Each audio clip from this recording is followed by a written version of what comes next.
Graham, your career spans art, technology, and advertising. You've done everything from painting to drawing to programming. When you hear the phrase beyond AI, what does it mean to someone who spent a lifetime pushing creative boundaries? Well, it was funny. The initial thing, and a lot of people say this is it going to wipe us out? Which is why I had a flat line in my talk and walked off. But no, I feel very positive about it all. And I think looking beyond it, actually, we should look before it and go back to who we really, truly are as a human. And I think as we go forward, our humanness will become more and more important. We need to find out who we really are and use our experiences and combine it with AI to create something really new. Collaborative, Absolutely. Yeah, it's a little bit like in advertising, a copywriter and art director creating a third person better than both of them. Yeah. And that's what I think. AI allows me to do things I could never normally do on my own. So let's use it. You've literally drawn using just your eyes. Yes. And you're the agent for Sophia, the humanoid robot.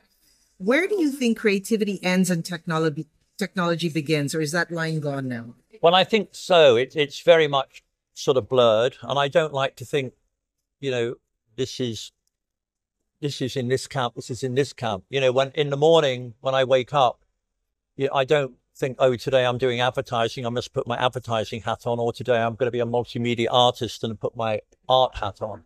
I'm just me, So I try and approach it all, with that same philosophy.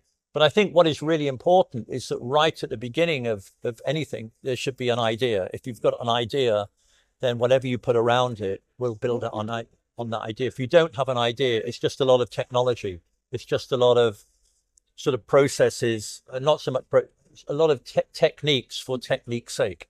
And that isn't interesting. You've worked in so many corners of the world, London, China, the US, and with every kind of budget imaginable, right? Yes. Yeah. So what's the one thing that never changes when it comes to powerful storytelling or visual impact?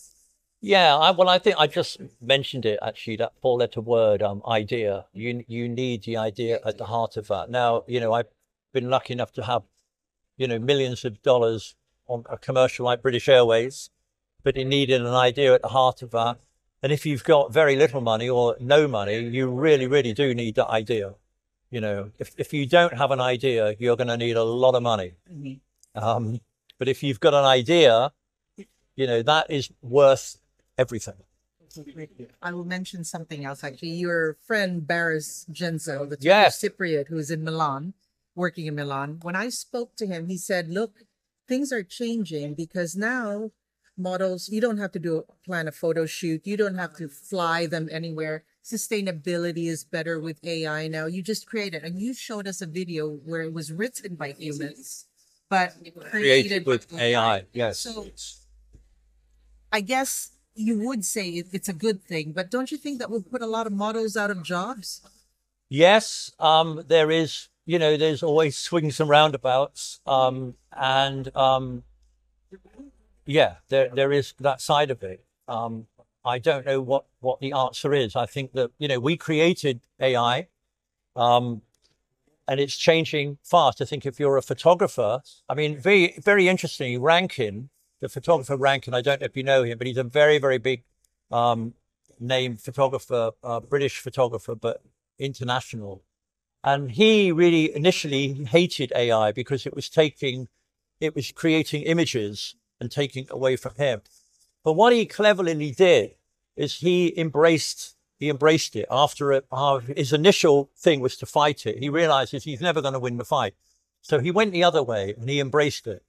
And what he's done is he recently in London had a huge exhibition with hundreds of pictures where he's collaborated with AI and it's created and generated the images, but under his curation. So he's still prompting it. He's still working out the good image, the bad image. He's putting it, he's the curator and the one who has the taste. But out of that, he created an exhibition and he created a massive magazine with like 400 pages and all the articles in it he wrote with AI. He got very philosophical about it. And so he's re-energized his career as a photographer, and he is a different type of photographer. And so that's what I think we have to do. You know, if it takes your job, you've got to think, well, how can I work with it to create something, to collaborate with yeah, it, to create something. exactly. Again, the word Yeah, I mean, collaboration. Rankin is a, you know, look him up. He's it's amazing what So he's you doing. work at the- Yeah, for- now he's getting invited to talk about all this stuff because he's moved into a different territory.